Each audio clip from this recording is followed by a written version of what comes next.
అత్తయ్య, అమ్మా. ఈరోజు సండే కదా, ఏంటి స్పెషల్? స్పెషల్ అమ్మా, పచ్చిరొయ్యలు వంకాయనమ్మా. అవునా? అవునమ్మా. సరే అత్తయ్య, అది ఎలా చేయాలో మాకు చెప్పేస్తారా? రండి అమ్మా. ఓకే అత్తయ్య, పదండి. ముందుగా పచ్చిరొయ్యల్ని బాగా క్లీన్ చేసుకోవాలి. రొటీన్గా అన్ని వంటలకి చేసినట్టే స్టవ్ ఆన్ చేసి ప్యాన్ కూడా పెట్టేయండి. ఇప్పుడు ఆ ప్యాన్లో ఆయిల్ కూడా వేసేయండి చెప్తా. ఇప్పుడు ఆ ముందుగా క్లీన్ చేసుకున్న పచ్చిరొయ్యలు ఉన్నాయి కదా, అవి తెచ్చి బాగా వేయించేసుకోండి.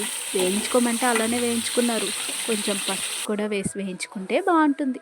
అసలు ఈ పచ్చిరొయ్యలు వంకాయ మీరు ఎక్కడ నేర్చుకున్నారు? నాన్నగారి దగ్గర అమ్మా. అవునా? ఇది వంకాయ పచ్చిరొయ్యలు కాకుండా చాలా రకాలుగా వండుకోవచ్చమ్మా. అవునా? ఇంకేం వేసి వండుతారు అత్తయ్య? ఇంకా చింతకాయ పచ్చిరొయ్యలు వండుకోవచ్చమ్మా, టమాటా పచ్చిరొయ్యలు వండుకోవచ్చు, ములక్కాడ పచ్చిరొయ్యలు వండుకోవచ్చు. అవునా? బెండకాయ పచ్చిరొయ్యలు పులుసు పెట్టుకోవచ్చు. ఓ, బెండకాయ పచ్చిరొయ్యలు పులుసు కూడా పెడతారా? పులుసు పెట్టుకోవచ్చు అమ్మా. సారీ ఫ్రెండ్స్, మా అత్తయ్య వేరే పనిలో ఉన్నారు, అందుకే నేనే చెప్పేస్తున్నా. ఫస్ట్ ఈ పచ్చిరొయ్యల్ని వేరే ప్లేట్లో తీసుకోవాలి వేయించేసి. ఇప్పుడు ఇదే ఆయిల్లో మనం ముందుగా కట్ చేసుకున్న ఆనియన్స్, పచ్చిమిర్చి వేసి వేయించుకోవాలన్నమాట. ఇప్పుడు వంకాయలు కూడా అందులోనే వేసుకొని మళ్ళీ వేయించుకోవాలి. అవి దగ్గరగా అయిన తర్వాత ఇప్పుడు అందులో సాల్ట్ వేసుకోవాలి. ఇప్పుడు మసాలా కోసం వెల్లుల్లి, అల్లం, ఇంకా మీ చేతికి దొరికిన స్పైసెస్ అన్నీ యాడ్ చేసేయండి. ఎందుకంటే మేము ఇన్స్టెంట్గా స్పైసెస్ తయారు చేసుకోవాలి ఇందులోకి, అలానే టేస్ట్ బాగుంటుంది.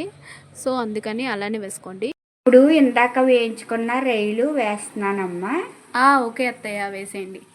నెక్స్ట్ దీనిలో ఇప్పుడు కారం వేసుకోవాలన్నమాట. నేను ఎంత కారం తింటానో నా స్పైస్ లెవెల్ తగ్గట్టు నేను వేసుకున్నా, మీరు కూడా మీ స్పైస్ లెవెల్ తగ్గట్టు వేసుకోండి. కొద్దిగా వాటర్ వేస్తున్నానమ్మా. ఇలా వాటర్ పోసుకుంటే కొంచెం ఉప్పు, కారం అన్నీ కొంచెం రొయ్యకి బాగా పడతాయమ్మా. అవునా? ఇప్పుడు కొంచెం ప్లీజ్ దాన్ని ప్రశాంతంగా ఉడకనిస్తారా? చూసారుగా, టేస్టీ వంకాయ పచ్చిరొయ్యలు రెడీ. ఇంకా తినేద్దాం రండి.